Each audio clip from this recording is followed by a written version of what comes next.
Hi, Mark here from the Tangibound Podcast Network and host of the flagship show, the Tangibound Podcast. Did you know that we over at Tangibound are always looking for amazing podcasts to promote? And did you also know that we are also proud nerds and geeks of everything from movies, music, gaming, TV shows, and comic books to wrestling, MMA, soccer, and football? Whatever you can nerd or geek out about, we've got it. And if you're interested, we can help you find it. And if you're a show looking for a place to call home, we've got you covered. Side effects may include upset stomach, dizziness, tumors, shakes, and in some rare cases, death from excessive laughter. Though to be fair, it's only sometimes. Other side effects may include diarrhea, gallstones, heart palpitations, and strong desire for cookies on the dark side. Talk to your doctor and visit TangiboundNetwork.com and see if Tangibound Network is right for you.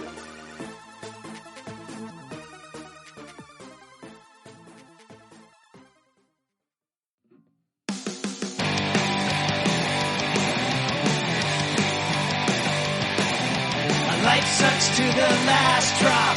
Are you gonna blow your head off? Take good aim and don't forget to duck. Life sucks every Monday and all the way to Sunday, but I wouldn't have it any other way. I don't care how you're doing, what's up or how's it hanging. I'd like to buy this world one last drink. Life sucks all of the time. Stick it up your sunshine, and then you'll see the clouds every day. And then you'll see the clouds every day. And then you'll see the clouds every day.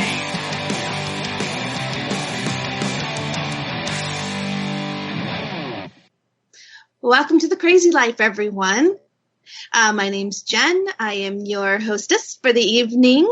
I think this makes it 4 in a row now, folks. So, Yeah. going on a good streak. A really good streak here. With me, as always, is Henno and Brian. Hey, guys. Hi. Hello. So, what's been going on? Can I just start by saying that, like, Brian seems a little off, and I feel off, and I feel like I'm like melding with him, like in like this kind of a virtual attitude where I'm like, I don't want to say that I don't want to be here, but it's like, I don't know if we've just gotten that close with each other now, but I'm like, I feel like Brian feels like I do right now. Yeah. I don't know that for sure. You guys psychically linked. I will confirm that. Yeah, I am. I've been off for a couple days here. So. Yeah. Yep. Is there a specific reason? No. I guess I'll just, jump in and go, I guess here is that, Sweet. The last few days, my anxiety has been going crazy and I don't have a reason for it really. I had a thing at my doctor's office today, but I pretty much knew what that was going to be. And that was there's no stress level there was no like tests or, lectures coming or anything like that I was fearing or, there was no real uncertainty to it. So I don't know, what it was, but I was supposed to go to, what do you call it? Pub night, pub trivia. That's what I mean, with Tony and Jeannie last night. And about, I don't know, it was 4 or 5 o'clock. I tried, I was sitting in my room because my anxiety was going crazy all day. And, I was, doing breathing and stuff like that and whatever to try to settle myself down. And I just could not do it. And so finally I just texted Jeannie and I was like, I can't do this. Like, my anxiety and my depression both were kind of, the last few days I've just not been not in a bad place, but just I've been off, like Henno said, basically. I've been just not feeling right. And, it's, so, of course they're really understanding about it and it stinks because I want to, and I haven't hung out with them for a while, so it really, like, I want to get out of my house and go hang out with people, and pub trivia will be fun because I enjoy stuff like that. I like trivia stuff anyway, and it's just, it kind of stinks that, last time was a dang migraine that downed me, and this time it was my anxiety just going nuts. So But like since Sunday night, probably I've been like this. So I don't really know Could why have though. something to do with the weather. Because I know my Yeah. anxiety's been acting a little bit funky. Yeah. But I contributed that to we're having a warm spike followed by a cool spike, and I think that the fluctuation and stuff's throwing my head all off. It's very likely because I've also had this whole last week. I have had almost every day. I've had either a migraine or I've had a sinus headache. And most of the days it's been sinus, but it, like I said before, I don't know if one can lead to the other, but I've had both in the same day kind of a situation. And just like earlier today, I was sitting sitting at our island in the kitchen, and I had that migraine gel cap on, to try to, cause my head was just, I mean, it still is, and my head is killing me right now. And, it's just, it sucks, but I'm used to it. It's like almost every day. Like today, I know part of the reason for it was obviously the weather's bugging me because we've had a few days of warm, then a few days of cold, and then it's gonna be warming up by Friday. It's supposed to, by the weekend, like today it was 30-ish, and by Saturday or Sunday it's supposed to be 60. So, Right. we're going through. That's nuts. Yeah, right? Yeah. Like, was it a week or two ago? We had a day where it was like 35. 2 days later, I think it was like 70. And then like a day or so later, it was back in the 30s. Yeah. And it just ruins. 70? Yep. And usually this time of year when we get that warmth, we usually get rain with it. So it'll be precipitation as well as the temp change. And I've talked about this before. It just really buggers me up, But in that, it makes it hard Mother for me. Nature too. Yeah. Yeah. It makes it hard for me to breathe. And that could be the reason, like you were saying, that could be the reason that my anxiety's high. I can't get good deep breaths. So it's almost if you're in a room and you feel like it's too warm or you're kind of like suffocating, your anxiety's going to raise. So it's very likely that. Yeah.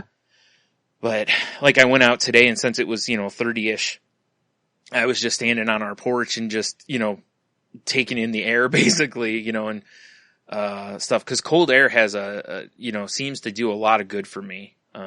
But anyway, when I was at the doctor's office today, the office that I was in, the woman got flowers yesterday for Valentine's Day. And flowers and I do not get along because of the scent of them. And, so I'm like 4 feet from these flowers in a hot office. So, it was brutal. But I had a bad headache before I went in there, so it wasn't just that, but it certainly didn't help my cause. So I was trying to think of what I've really done that, on the positive note this week. I mean, I guess really my win for the week is that even with these headaches, I haven't just laid in bed the whole week. Which awesome. There's some days where I can't help it. That is literally all I can do.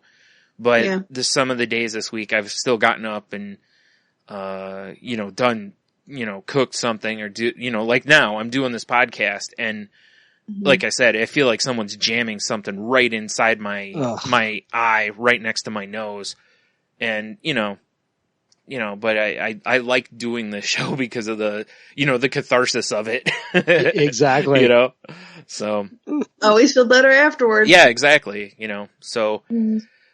Yeah, that's, that's been about it. One other thing before we go much further, I want to mention really quick was I mentioned last time about that fundraiser for the Trevor Project. And, I'm trying to think, today's the 15th, or the day we're recording is the 15th. I don't think there's going to be, I think it ends on the 19th. So we're going to be pushing as far as whether or not people could still donate. But, as of last night, I think they had raised almost, it was $2,400 some dollars. Wow. Wonderful. Yeah. So that's really awesome. And, if anyone listening donated, thank you. And, if you haven't and there's still time, you can always donate to the Trevor Project, but, Absolutely. if you haven't donated to the, shoot, I can't think now. The fundraiser. It's you can find the account on Twitter at at fringe_con, and then they have links there for their to go find the page, or it can be found at fringeforall.wixsite.com/Trevor Project, and the link will be in the show notes again. So, but yeah, Nice. I was really That's happy to awesome. see they've raised that much money. That's so cool. They had, I think I talked before, they had guys that were going to shave their faces if they hit a certain number. Oh yeah. Yeah, they hit that number really fast, and then another guy, then one of the guys, like the guy who's in charge of the fundraising, he shaved. I mean, he's got a long, luxurious beard, and he shaved it off, and oh man, what a baby face he had, and so then he set a new goal so the other guys could maybe still keep their beards. And then they hit that goal. They blew that one. Yeah, Awesome. and then they put another one on to where they would still shave, and they hit that goal. And it's there's been all sorts of tweet reads and stuff done. It's been really cool to see. I always love seeing that stuff because it's the best of the internet. It's when the internet mobilizes and it's raising money for a good cause and stuff. So yeah, like I said, if you've donated, thank you, and if not, you can donate at the Trevor Project website or through the fundraiser if it's still going by the time you hear this. Sorry. Absolutely. That's awesome. Yep. And That's awesome. make sure you don't downplay the fact that, I've seen you sidelined by headaches Yeah. for days, Yeah. almost weeks time. Yep. So the fact that you were pushing through it, the fact that you had so much desire to go out, Yeah. those are really strong, positive factors, Yeah. things that you haven't experienced necessarily in the past. So definitely focus on those and, be proud that you're making this type of progress, because it's a really big progress. Yeah. Yeah, it is. And it's same even going to that appointment today, just Mhm. Yeah. waking up and I was just miserable and I just really just wanted to lay back down, but I'm at that point to where the headache is bad enough that nothing is helping. Like I've taken medicine, it's not doing anything. I put cold on it, like usually it'll help. It's not done much. It's just miserable. And there's only, especially like if my depression's not running at like a high level kind of a thing, like if I'm feeling kind of okay, but then I have these headaches, it's like in my head, it's like, look, your depression is not at a high level. You have to get up and be productive. Because know you're going to have days where if the depression hits and you have one of these headaches, that day's a wash. Like there's no getting out of it. Or, if it's one of the migraines, it's like, that's it. That day is a flusher, it's, so I've been kind of trying to use that mentality a little bit and, so yeah, that's mine. So that's it for me. Awesome. How about you, Hanno? How you been?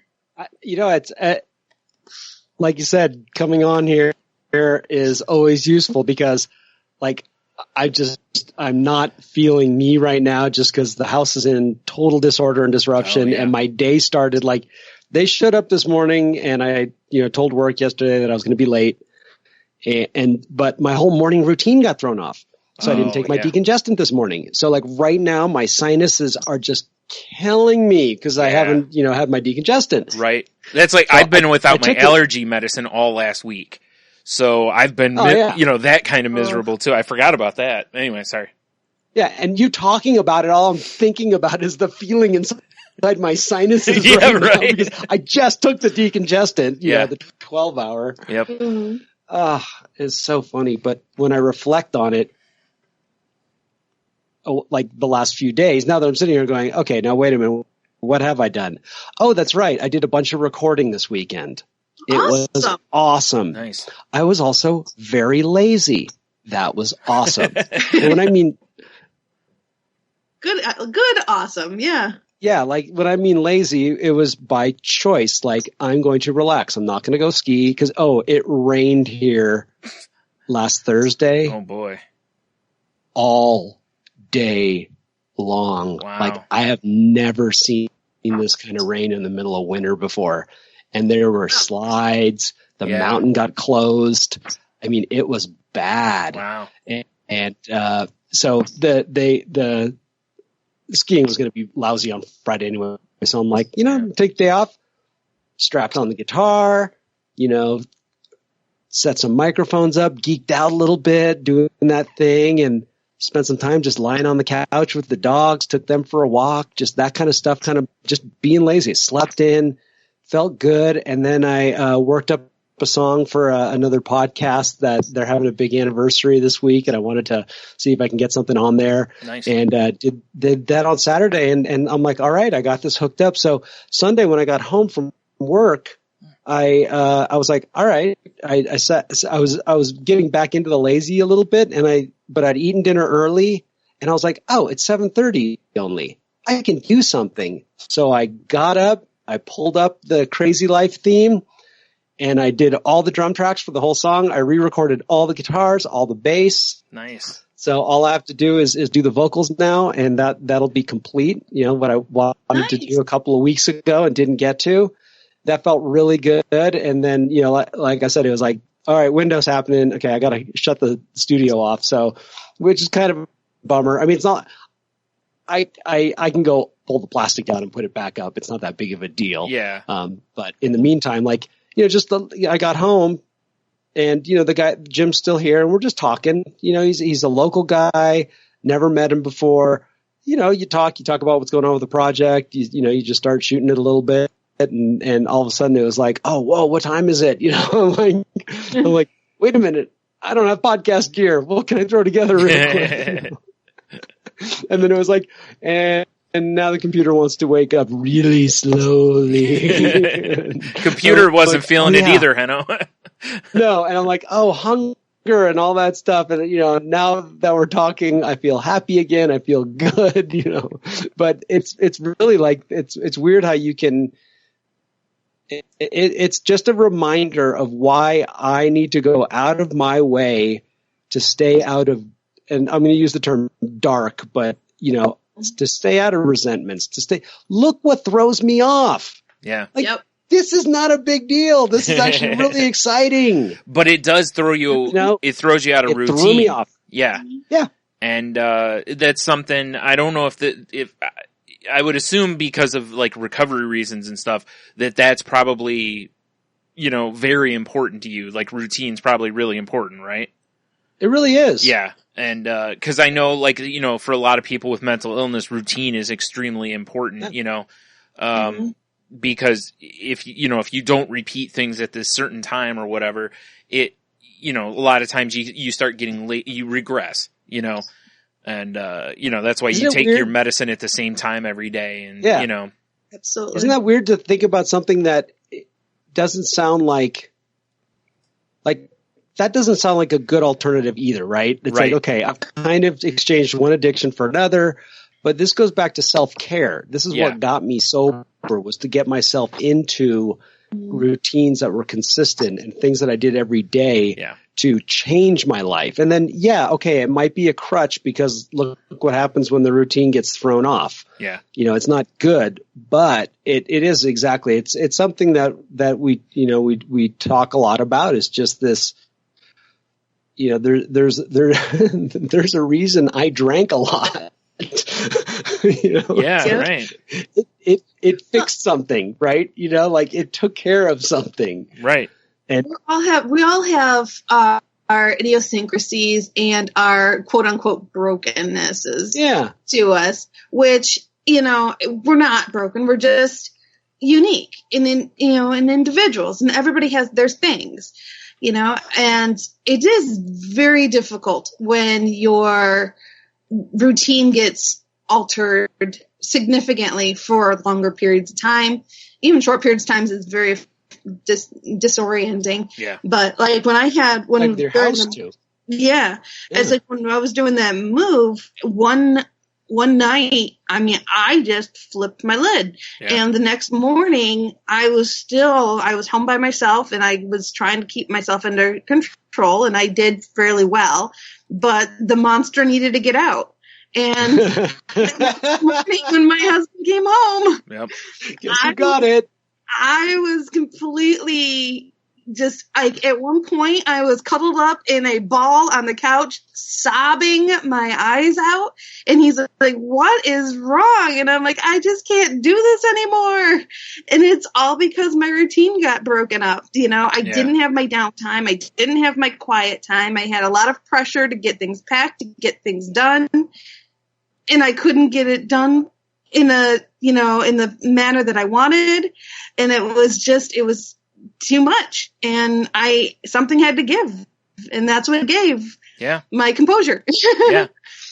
but it happens, Isn't it amazing? But going back to like when Heno talked about this, when he destroyed his iPad, like it was, like remember on that episode where I'm like, sometimes you just have to kind of throw a tantrum and then go, okay, and regather yourself and then move forward. It's just, sometimes that's what I mean, I don't recommend it as a normal practice, but it's, right. Once in a while you've just had enough and you kind of have to just let it all out and then go, all right, I'm good now. Yeah. It's just in appropriate ways. I mean, I think that's the key, is to find our appropriate places to let it all go. Our safe places. Obviously my husband's a safe place for me to let it all out. Yeah. And as much as he doesn't like it, obviously, who would? And I don't like it, but he also gets it. He also gets that it's something that comes with the territory and it needs to run its course. And he accepts. He accepts that's part of me. Right. And I have to have routine. And when my routine gets messed up, there's consequences. And that's the consequence that happens. Mm-hmm. We both recognize it. We both know what's coming, and we both deal with it. And he accepts my apology, and we move on. Yeah. I have a question for you guys.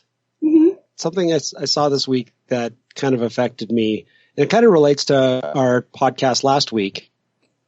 Is I had another friend. It was a coworker. We had a little bit of a romantic interest at one point, but we just became really good friends. And there was always some kind of tensions and this and that for years. But we kind of, rekindled a friendship a couple years back. And I went to California and visited. And I don't know what went wrong, but something didn't work out right. And I was back home,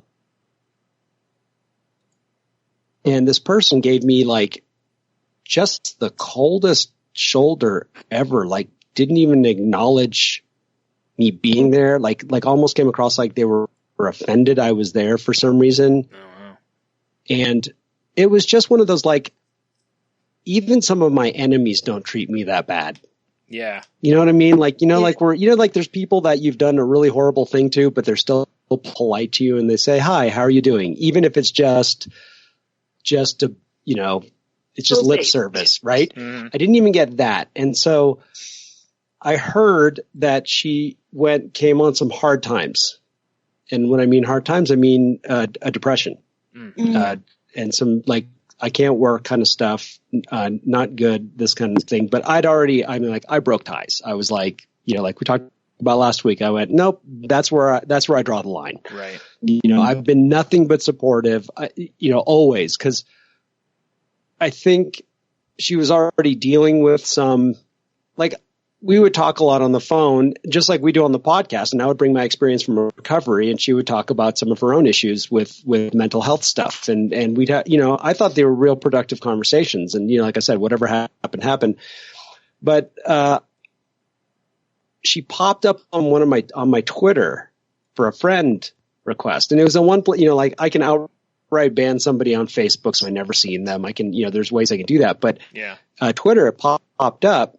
And I went onto her Twitter page, and remember that day we had, what was it, the January 25th, where the retweet the thing for Canada? Yeah. What was the phrase again? Yeah, Bell Let's Talk. Bell Let's Talk. Yep. So there were two tweets. one was like a meme saying like, you can do this, like an encouraging meme. Mm-hmm. And the other one was a meme that basically she expressed how she's dealing with severe depression and anxiety, but I'm still here. Yeah. Yeah. And I just was like, oh, like the overwhelming, like I want to reach out. Yeah. Just like where it's like, if somebody's in that place, like Brian, when you shared about, Jeannie telling Tony, yeah, no, you call him again. Yeah. And you call him again and you call him again and again and again. And there's a part of me that says, and I have to get in touch with her regardless of what happened. Yeah. Then do it. And the reason you do things like that is as much for them as it is for you. You do it for your own sense of part of it's ego, that you want to be a better person, but part of it is knowing that you are the person you want to be. You want to be that. You want to be that person. You don't want to be that person that stops calling. You want to be that person. You want to walk your talk. You want to, and that's never wrong. Yeah. It is never wrong to be the person you want to be. And what the other thing is in all honesty, all right. So I'd heard of some things. It was honestly secondhand news. It's hearsay. This was the first time I saw direct evidence of a real problem. So I feel like, well, this isn't just like hearsay. This is, and it's new information, and it's worth at least saying, hey, if you need somebody. Yeah. And I feel like that's the person I am now. I'm the person that reaches out regardless. Yeah. And be prepared. You may not get a response. Oh, no, yeah, exactly. It may not be the response that you get, may not be the response that's going to be the nicest of responses. No, you never know. It might be, it's been nice not having you around. Stay away. And I'll be like, cool. All right. Exactly. But at least I'm okay with that. You know that you. But at least I reached out. Yeah. Exactly. That one more time. Yep. So, and it's never bad to be the person you want to be. Right. Okay. Thank you. Mm-hmm. No, I'm with. Awesome. Yeah, I agree on that. Yeah. So. Oh, you know what? Really quick, I forgot. Actually, you know what? I'll talk about it at the end. Go ahead. You sure? Yeah. Okay. How about you, Jen? So this week, it's good. I'm really getting comfortable in my own house. I'm partially unpacked, which is a little disconcerting because I'm getting to the point now that I'm starting to really want all my stuff where my stuff's supposed to be. And so we're getting there. Kind of going back a little bit, kind of what we were just talking about with the whole routine. I'm starting to get my routine set up and stuff, but it's still, it's odd because the place we were living at before was not a place that we wanted to welcome guests. Not that we wouldn't, not because of the guests that we didn't have people to invite, but we weren't proud of our place. Mm-hmm. And we're proud of this place, so we're having people over a lot more, which is interesting because it's kind of opening up a whole new ball of wax for me. Right. In finding a way to be okay with my flaws, because this is my sanctuary. This is my private place that I'm opening up to my support system, people who are very, very close to me, near and dear to me and stuff. So, but it's still very vulnerable. I feel like I'm in a very vulnerable place when I open my door and let you into my home. It's opening a part of me that I haven't really had a lot of experience doing in the past. That makes sense. So it's just, so it's kind of it's a cool place to be. I'm kind of pushing some boundaries for myself and testing some different waters. So it's good. I'm going to need, and I can feel it coming, I'm going to need some not so open time. I'm going to have some time where we don't have guests, like maybe a weekend that we just are just the two of us, or I have some time by myself and just to relax and stuff. So that needs to probably happen fairly soon to kind of keep my balance going. And I need to get all my boxes unpacked and things put away in the rightful place soon. Or else, as we kind of just talked about, consequences maybe want what I want. Yeah. But overall, I'm in a good spot. And then just to kind of give you guys an update, there was an issue at work with a coworker, and she is no longer going to be in the position that she's been in. So that is going to settle down, which makes my life a lot easier as well. Yeah, definitely. So. That's a super yay. Yeah. I love it when those things just kind of work themselves out. Yes, it was all on their own. Because there really wasn't much that could be done from my end. Yeah. I truly feel like I did the best I could given the situation that we were in. So I kind of just had to really take a big dose of turn the other cheek. Yeah. And now I don't have to turn the other cheek anymore. Yeah. That was my experience too. It's like I can either be the biggest complainer and keep complaining, and then I might be gone too. Yes. Or I can just wait until they ultimately self-destruct. People like this just don't last long. Yeah. Thankfully. And all I can say is I want to see the person that her support system sees. I will never probably get the chance to see that person, but I would love the opportunity at some point. So we'll see, because the person I know, the person that I've seen, is not the person that I know her loved ones see. Yeah. You know? So maybe someday, probably not, but I'm open to that. And great outlook. Yeah. Yeah, I try to keep that open. Well, and plus, that's a win. Now that you're not like right there butting heads, you know, there's that potential maybe that once someone's removed from a situation a little bit that, you know, maybe things won't be as bad, you know, to where if you do run into her, talk with her, maybe it'll, you know, you'll get you know, I mean, there's enough water under that bridge that maybe some point we can kind of get to that point. But, you know, at this moment, I'd be thrilled if I never crossed paths with her again. Yeah.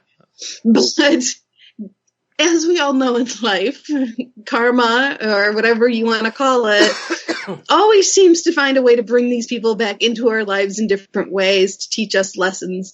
So it would not surprise me if another situation will arise where we have to work together, and hopefully the next time it will be better. Growth opportunity. Exactly. Yep. But I don't want to grow anymore. I hate that line, but it's unfortunately so freaking true. Oh, I had another growth opportunity today. Yeah. Growth hurts. I don't wanna. Can I just opt out? Yeah. That breaks my routine. What can I do? I said that breaks my routine. Yeah, exactly. Yeah. I don't like the reality. I'm going to substitute my own. Yeah. Thank you. Yep. So, well, kind of we've touched on a little bit of what we're going to talk about today, which is, I don't have a succinct way of putting it, but basically when our demons are not bothering us, it doesn't necessarily mean that they're gone away, they have gone away, or that we've defeated them per se. Because as we all have experienced, you know, whatever, you know, with me, my bipolar, with Brian, depression, with Heno, you know, alcohol, they all seem to rear their ugly head. And as you said before the show started, Heno, your alcoholism isn't going away. It's in the other room doing push-ups, getting stronger. Yeah. I think that's a great analogy because, you know, I was feeling great and I stopped doing the work and all of a sudden it hit me tenfold. I stopped doing my work. And whenever you stop, pushing and fighting and stuff, it'll break down those doors, and all of a sudden it hits you. And a lot of times it is tenfold. It is so much stronger than the original. So what we're talking about today is just, I think, another reminder, as we've talked about before, doing the work, of keeping up with the work, and making sure that you're aware of the consequences, and being prepared for the consequences, I think, is very strong. Because, like my example earlier, when I was talking about the whole moving and having my breakdown, I knew that was going to come. Like, I could have predicted, I couldn't tell you when, but I could have predicted that with that big of a switch in my life, changing my routine, that I was going to have a breakdown at some point during this process. It was going to happen. Right. And, my husband and I both knew it was going to happen. And when it happened, it was surprise, but not, not a shocker, shall we say. Yeah, right.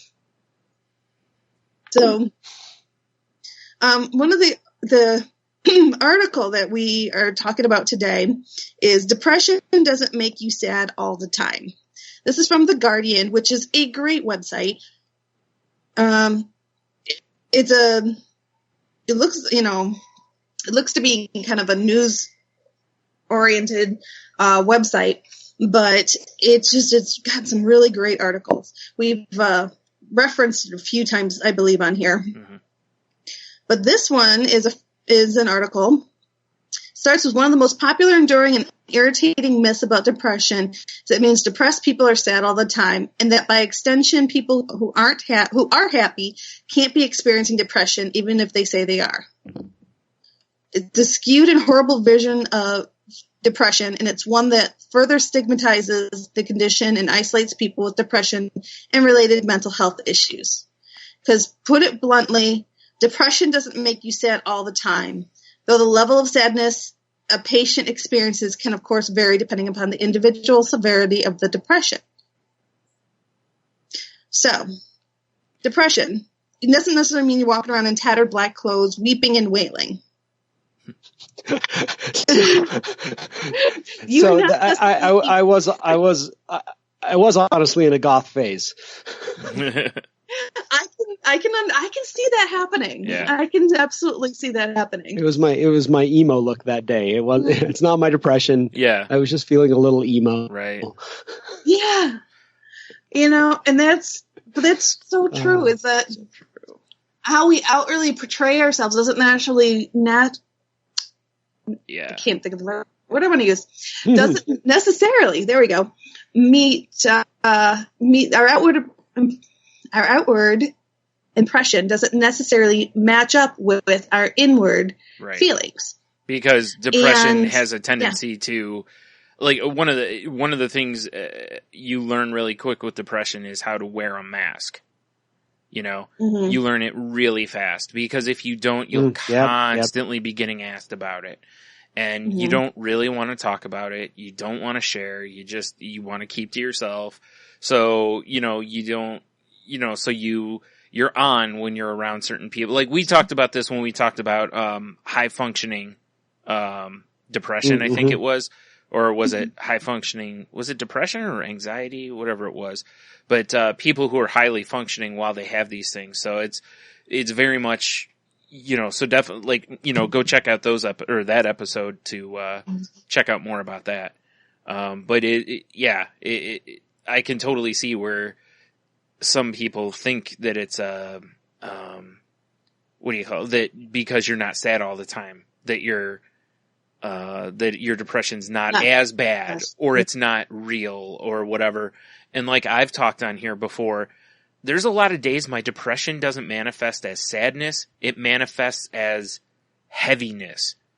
Like, it just feels like there's someone or a weight just holding me down, like physically holding me down. So. And sometimes you feel good. Yeah. You can have depression and have a good day. Uh-huh. You can have any of the mental illnesses or any addiction and have a good day. And just because you have a good day doesn't make the illness or the addiction any less real. Right. And especially like I almost, this goes back to these ideas of like, there is no finish line. Yeah. This is where where people want to say that I am always in recovery, even though I personally don't like to say that. I understand why they do. It's that reminder that there's always more work to be done. And so I kind of like the idea that I don't ever get too perfect. Yeah. Feeling too good. Yeah. It comes back to when you guys have told me about your periods of mania, where you're like, okay, I know this is too good. It's not, as much as we would love to be at that level, we know it's not sustainable. Yeah. Like for me, it's if I'm too high, meaning, like whatever it is, if it's, it's typically a situation, an outside influence. If an outside influence is making me feel like I don't have that little edge of still, not quite right. Yeah. Then I'm kidding myself. Usually something's not, I'm okay with having a little bit of pain every day because it reminds me that there's always more work to be done and that there's always something to work on. It's like I don't ever want to achieve it to be gone. Mm-hmm. Yeah. Because to me, because I associate that with complacency and then crash, boom. Yep. Yep. Well, it's kind of like, we've all done it before. If you're in a vehicle that has a lot of power and you have your foot on the gas and you're minding your own business and you're just going, all of a sudden you look down and you're going like 80 miles an hour, 90 miles an hour. And it's like, oh crap, this is only a 45 mile an hour zone, and so you tap the brakes. We should always be able to tap those brakes for ourselves. Yep. To sit there and go, okay, I'm going too fast. I need to tap the brakes a little bit. I'm getting too high. I'm getting too much. I need to slow down a little bit. And when you're in mania, you go to tap the brakes and the brakes aren't there. Yeah. And that's the thing with mania, and when you get yourself too high and you're going too fast, you can't tap the brakes fast enough, or you can't, even when you slam on the brakes, it doesn't slow you down fast enough. You get caught by the cops. But and the flip side of that is like depression is when you push on the gas and it just won't go. Depression, you push on the gas and it just, you can't seem to get it to move. Or you're trying to start the car and it's like, no, it just floods. Mm-hmm. And one way I think like almost anybody can relate to this idea is when we're lonely and we really want to have somebody in our lives, some sort of significant other, and we feel, out of sorts or whatever, and we meet that person and all of a sudden life is great and we're just cruising along and blah, blah, blah. And you're like, yes, everything's good. And you stop doing those things that you maybe were doing to get yourself into a better mood, like maybe doing some meditation, going to the gym, hanging out with friends instead. Now all of a sudden you're locked in to this outside thing. And if that doesn't work out, or if something comes back around, what happens? Well, we don't gradually come back down. We don't take a step back. No, we crash and burn hard. The emotions come back even harder. And that's that idea of it. It's like, just because I'm feeling good doesn't mean that loneliness I had before just went away. Yeah. It was still there. Yep. And if anything, it got stronger.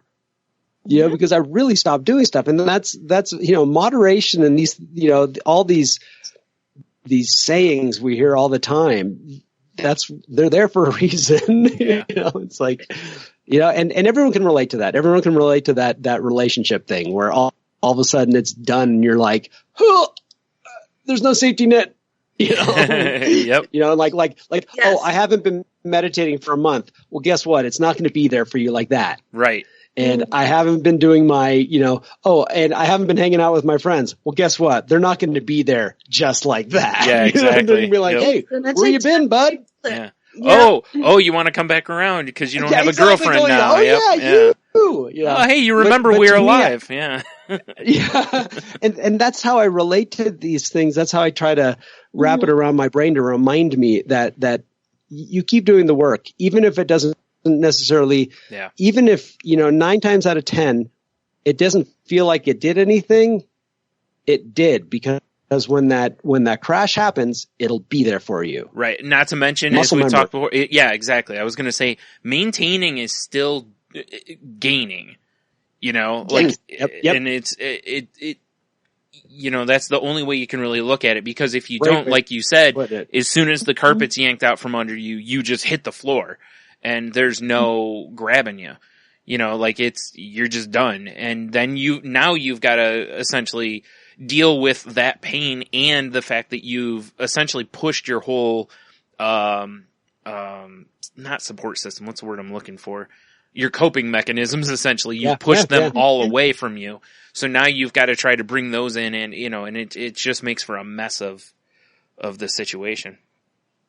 And from the outside perspective, if you know that somebody has struggled in the past or is still struggling with addiction or with mental illness, if they're having a good day, have a good day with them. Don't necessarily, because I think it's our first inclination to downplay and to minimize. Mm-hmm. Try not to do that. Try to go away from minimizing and downplaying what they're going through. Mm-hmm. Doesn't need a lot of analyzing or anything like that. If they're having a bad day, just support them and accept they're having a bad day. If they're having a good day, support them and accept they're having a good day. Kind of what you were saying, Hannah, when people refer to you as being in recovery, if you have to put a name to it, you have to put a title to it, fine. But it's better to just kind of be in the moment and just accept that, today was a good day. I kept everything at bay. I held myself together, and I found enjoyment and positivity in life. And, and be a good support system and stand by that person and say, you know what? Today's a good day. And it's okay for it just to be that. Or if you realize that you're not going to be that person, maybe remove yourself so you don't ruin someone else's vibe, that's you're being of service to the general public. Yeah. It's so easy. I downplay myself, so I can imagine how easy it is for other people from the outside to downplay things. Somebody once said I'm bipolar-ish. Mm. I'm a little bipolar. No, I'm pretty much flat bipolar. It's there. Right. There's no little, there's no ish, there's no pretty fancy little terms that we can assign to it to make it any less than what it is. Yeah. It is. And that's important, because that has to do with acceptance. Mm-hmm. And that has to do with what got us into correcting our whatever the situation was. Yeah. The minute, if my experience, and I'm fortunate, I haven't had to go test the waters of relapse. Mm-hmm. I haven't had to be the guy that comes back in and tells everyone it ain't great out there, you don't want to go out. Mm-hmm. Luckily I've been the person that has seen those people come back in, and many of them will talk about that. When you ask, well, what are you doing different this time? And they'll say, like, well, up until now, I always held out for the loophole, or I always kind of had one foot out the door. Yeah, I wasn't 100% on board. I was always looking for the out. Like, oh, maybe I'm not a real alcoholic. Yeah, maybe I'm just going through a phase.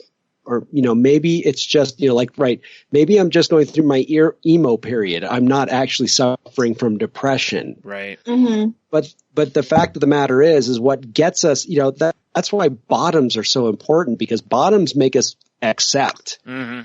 They make us go, you know what? This is who I am. And that's why it's easy for me to say, I'm an alcoholic.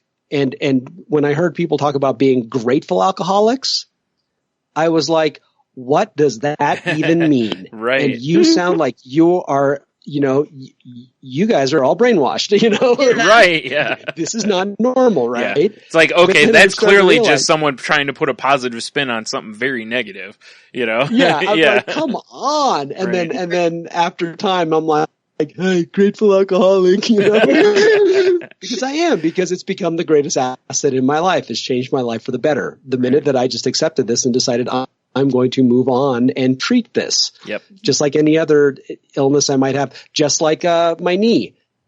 It was like, I'm going to go in and get surgery. Yeah. It's like, Yeah.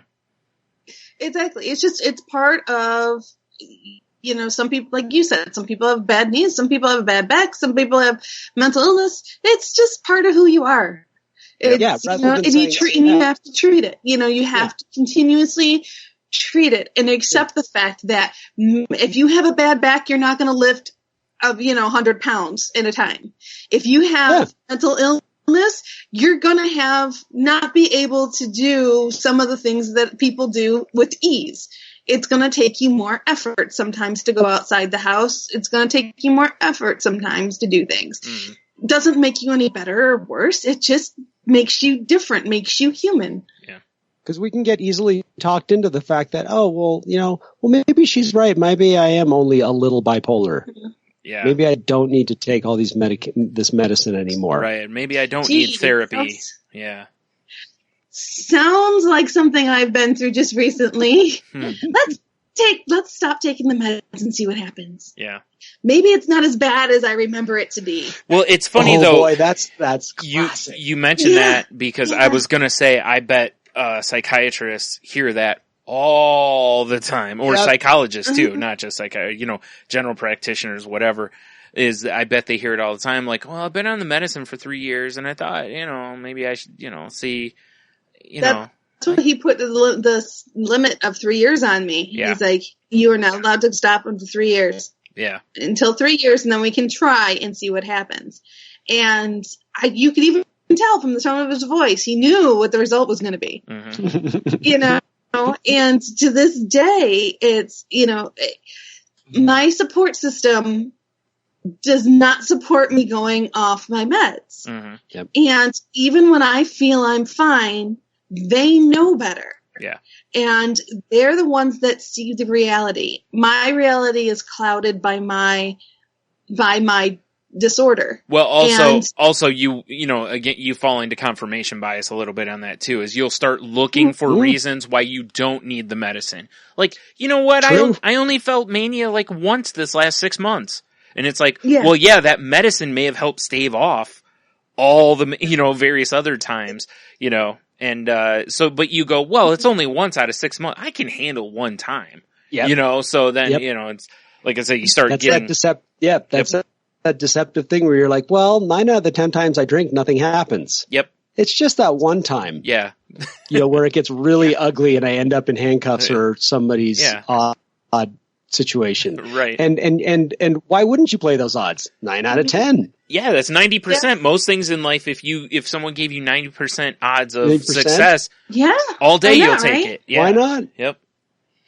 But as my psychiatrist told me, he's like, all right, are you willing to risk everything? That's it. Yep. Everything that you've built, every relationship that you have, your husband, your life.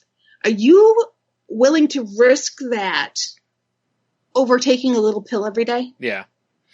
And he's like, and again, this little pill can save you from all of that heartache. Yeah. And all of that trouble. Just take that little pill every day. And, he's like, when I stop and think about it that way, I'm like, you know what? He's right. Yeah. I mean, quite frankly, he's right. I can't, and of course we want to stress that, those kind of decisions should be made with your doctor, Absolutely. As I've talked about on the show before, if you go way back, there's an episode where I talk about withdrawal from an antidepressant because of insurance reasons, I had to go cold turkey on it. And, again, which is highly, not recommended. But it's, but definitely make any medicine type decisions, whether you want to go on them or not. Make sure you're talking with a professional about them first. Don't, especially going off of them. If you're, if you just don't want to start them, that's your decision to make. But, going off of them, make sure you talk with the doctor and do things responsibly. Trust me, it's a bad time. One person doesn't necessarily, yeah. Exactly. That's the thing. You can take 5 people with depression and each one handles the medicine differently. One may benefit better from talk therapy, so it's all case by case. Yes. It is. And that's why it's worth going out of your way because, like Brian said, is our diseases are out there to deceive us. Yeah. They truly are. And one of the things that we often get deceived by, and it's shocking and it's sad how many people get told that this is a life or death situation. And because, they can say, well, this doctor doesn't know anything, right? Yeah. And why should I listen to this guy? He makes millions of dollars and drives his BMW and blah, blah, blah, blah, blah. Or it's the pharmaceutical agents, they want me to do this or whatever it is, right? Yeah. And that's where group can be very, very beneficial. And this is what the whole program, this is what 12-step programs are based on. Mm-hmm. And this is why I'm not laughing because I think what you're telling me about is funny. I'm laughing is because you're talking my language. Yeah. I relate to that thought process. And that's what happens in groups sometimes is, all right, sure. You don't want to listen to the doctor. Well, what if you talked to someone that's been there before and they've gotten through it? And they're a living example that they've made it. Whatever it is, they've gotten through anxiety, they've gotten through depression, bipolar, alcoholism, overeating, codependency, you name it. There's just something about when that person that looks at you and how can you deny the fact they're right in front of you? It's not some doctor showing their product. Yep. Yeah. And that's why I encourage group for anybody. And it's typically offered. Hospitals will have like, hey, on blah, blah, blah night, we have a group that gets together with and on all sorts of illnesses and diseases. And it's just to inspire people. I'll tell you. And even as we've mentioned before, look around to, like community centers, libraries, churches. Yep. A lot of them all have these kind of groups. And, again, we stress, go talk to a professional. Like I said, worst case scenario, you go in, they give you a diagnosis, and then you go, well, I'm not going to do any medicine. I refuse to take anything. That's totally your choice, 100%.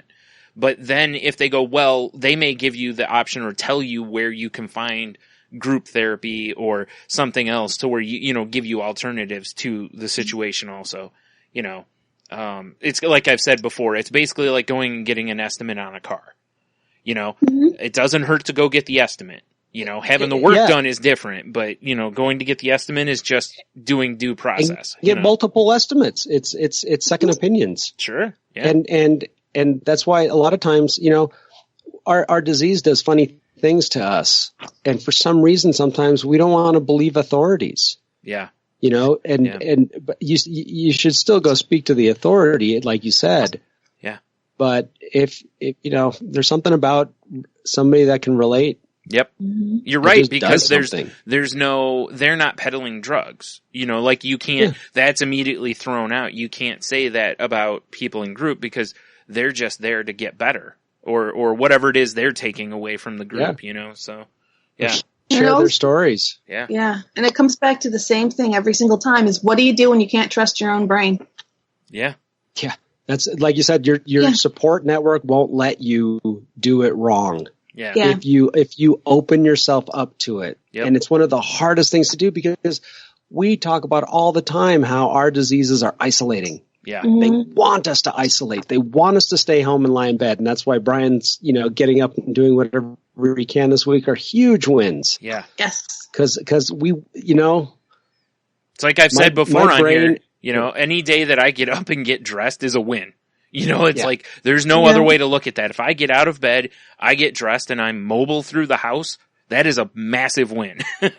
Yep. Yep. And that's awesome. So at this point, I think it's about a good point for us to start wrapping up. Yep. We good? Mm-hmm. All right, cool. Real quick, before you go into that, I want to mention this kind of actually just plays into what we were just talking about, so it worked out really well. I'm going to upload, I saw this on Tumblr or something, I think it was the other day, and it's a self-care checklist. Now, you'll see these in a lot of like workbooks and stuff for, depression, anxiety, these kind of things. But it's got a list, and you know how I've been like, you know what, just make a checklist basically of just like, get out of bed, blah, blah, just super simple things that you, again, like I just said, some days just getting up, putting on fresh clothes is, changing out your pajamas or whatever is a big win. And the stuff listed on this, and it's, got a little checkbox for each day of the week, and it's a little small thing that then you could print or, whatever. Anyway, it's the first one is took medication. The second one is ate breakfast. The third one is exercise for 30 minutes. The fourth one is took a bath or shower. Then ate lunch, brushed teeth, ate dinner. Nothing on that list. Now, the exercise one is probably the biggest stretch of anything on that list.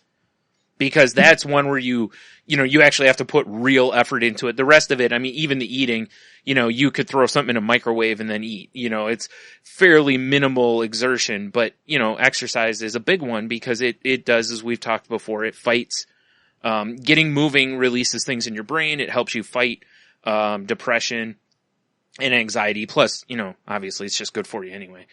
But this stuff is all fairly simple, and you could even just take this and, alter it too, like I've said, to where there's days where my checklist would look like got out of bed, changed clothes, ate, or took medicine. There's my day basically. And it's like, man, if I checked off all four of those things, there's some days where I'm like king of the world, basically. Right. But, and rightfully so. Yeah. But I think this is just a really good self-care list for anybody. I mean, these are things that for the most part you should be doing every day. And, although it is interesting, they only have brushed teeth at the end of the day. But, I mean, I don't want to be a stickler, but like I kind of feel like there should be, took medication, brushed teeth, maybe somewhere in there, but whatever.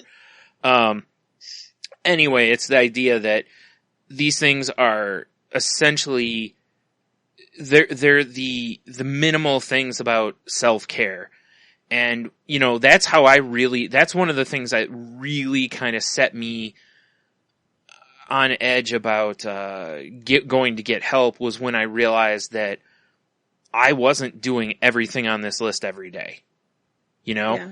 and 10 years ago, 12 years ago, well, probably more like 12, 15 years ago, like I did all this stuff every day, no question, whatever. And there's a lot of days now where maybe I only eat twice, or I'm not, not the exercise part, but, but now it's like, well, I don't exercise, maybe I skipped taking a shower today. I didn't eat dinner, like that kind of stuff. And it also kind of helps you when you go to the doctor. If you had these, like if you had a ledger of this for a month, you could look at this and go, yeah, I have a really hard time exercising. I have a really hard time taking my medication. It allows you to really kind of look back and see, and you can probably see when your worst days are, depression wise and stuff too. So I think overall it's a, even though it's a really minor thing, and again, you could adjust the text for whatever you need it to be. I'm sure there's other ones out there. It's just one I saw. I'm going to upload it to the Facebook page. Cool. That's awesome stuff. So if you need it, it'll be there. I'm going to try to put it in the notes thing. I don't know for sure if I can, but I'm going to try to put it into that so that it's there for whatever. But if not, just type in self-care checklist in Google. You'll find I'm sure there's tons of them out there. Because like I said, I know most of the like depression workbooks and stuff have them. So, yeah. Awesome. Great list. Yes. Well, with that, if you want to continue the conversation, you can reach out to me at Twitter at Jen's Crazy Life. That's Jen with a G. You can also reach us via our email, which is thecrazylifepodcast@outlook.com, or our website at thecrazylifepodcast.weebly.com. And Heno, how about you? Find me on Twitter at Ida Heno. Find me on Facebook, Heno Hiker. And stand by for some music. Woohoo! That's awesome. Yes. I'm looking forward to it. And you, Brian? You can also find the show on Twitter at the Crazy Life Pod, where I post new episodes and whatnot. And actually, I may throw the self-care checklist in there if it'll let me. And you can find me on Twitter at Stunami, or the other podcast I'm on is at salty_language or at saltylanguage.com. And that show is not safe for work. Our Facebook group can be found at facebook.com/groups/Crazy Life Podcast. And, again, there's a bunch of stuff in the notes page, for like NAMI.org and, different resources, for, suicide prevention, finding, like someone to talk to online, like a counselor kind of a thing, or, the suicide prevention hotline number that we talk about on there. There's all sorts of that kind of stuff on there too. I think it says notes, but if you can't find it, let one of us know and we can set you up. All right. I guess I forgot something there. Nope, guess not. I'm just losing it. These headaches make my head drifts. Yes. We're a part of the Tangent Bound Network, which can be found at tangentboundnetwork.com. And, a quick aside on, over on Salty Language, we just did an interview with Mark, who runs the Tangent Bound Network. And, it was a pretty fun interview. We talked to him about, running a network and different stuff like that too. But, if you're interested, go have a listen to those. It's under the enthusiast tag. And then again, I mentioned the Trevor Project thing. So that's, that, link will be in the show notes. And, then I'll, remind you that we're not doctors or therapists or trained professionals, just sharing our opinions on things. If you feel like you need help or something we're saying in here kind of rings true to you, go talk to your doctor, talk to your general practitioner. They'll refer you on as needed or, whatever. Like I said, go get the estimate. It's no different. You go in every year for a physical or you go in every so often because you don't feel right. Well, if your brain doesn't feel right, go get that checked out. And, then of course, one of the last things, is if you are feeling suicidal, please don't act on it. Act on it, but don't act on the negative stuff. Act on it by contacting someone in your support system or, like the suicide prevention hotline number, or again, go to NAMI.org. They've got resources. Go to, our Facebook page. There's different ones on there for, like I said, online support and stuff, where you can anonymously talk to somebody or, find on Reddit, there's, good, discussions that have gone on in there. There's all sorts of resources out there that, of people willing to help you, people that it's their job, people who have a passion for trying to help people deal with this. If you want the help, it's out there. Just ask. And again, I speak from experience that I know it's hard as hell to make that first step. But please reach out, which leads me into the last thing, which is reach out to somebody like Heno. Perfect example, talking about seeing that post by his friend saying, I need to reach out because I need to make sure they're okay. And, do that for somebody if you see that kind of thing, or even if it's a stranger, like I've talked about on here before. I've done it on Twitter a bunch of times where somebody I don't know very well, but it just, they're posting that they need someone, and I'll just, hey, I'm here. I don't know. So this is anything. all your fault, Stu. Yeah. you say this every episode. Yeah. It's been in my brain. You made me do this. Finally, I'm getting through to one. So, all right, well, time to wrap the podcast because my work's done. No, done. Yeah. But anyway, seriously though, reach out to somebody. Tell somebody that you love them or that you appreciate their friendship or their support. I just did this actually, when I told Jeannie that I couldn't make it. I apologized. She told me, as a great friend will tell you, that you don't need to apologize for that. And I responded with, well, I appreciate that, because I do. It means so much to not get judgment or resentment or anything like that, but to just get caring, back. And she reached out to me this morning to see how I was doing, and so did Tony. That's what you're looking for. That's a great support system, So be that support system if you can for somebody else. Reach out, and like I said, just tell somebody you appreciate them, you love them, you need them in your life, or whatever it is, especially if you see that they're having a rough go. I think that's all my spiel. Well, and let me add to all that. If you want to reach out to us, we told you all the different ways. You want to join us, let us know. We always would love to hear someone else's stories and to bring their insight. So you want to come on board with us and for an episode and let us know how you feel, or join us? Let me know. Let Brian know. Let Henno know. Or we told you how to get in touch with us. Or if there's a topic you'd like us to discuss, definitely Absolutely. send that, contact us through any of the ways that we just told you. Absolutely. So let us know. Let us hear from you. And with that, have a great week, everyone. Keep breathing, and don't forget to wiggle those toes.